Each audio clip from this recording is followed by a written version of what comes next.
அழகான சிட்டி. அதுல ஒரு வீடு. அந்த வீட்ல மாமியார் சாரதாவும் மருமக காவியாவும் இருந்தாங்க. ஏமா காவியா, நம்ம வீட்டுக்காரங்களும் கூலி வேலைக்கு போயிடுறாங்க, நான் பானிபூரி விற்க போயிடுறேன், நீ மட்டும் அப்போ வீட்டில் தனியாக இருப்பம்மா. அதனால நான் உனக்கு ஒரு பானிபூரி கடை வச்சு தரேன் போகிறேன். என்ன சொல்ற? சரிங்க அத்தை. 2 பேரும் பானிபூரி கடை வைக்கிறத பத்தி பேசுனாங்க.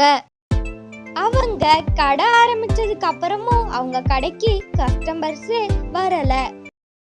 அத்தை, எனக்கு ஒரு ஐடியா தோணுது. என்னன்னா, இந்த உலகத்திலேயே ஐஸ்கிரீம் பானிபூரி யாருமே வித்ததில்ல.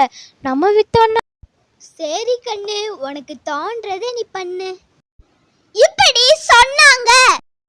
அவங்க ஐஸ்கிரீம் பானிபூரி கடை வச்சப்ப ரொம்பவுமே அது நல்லா ஓடிச்சு.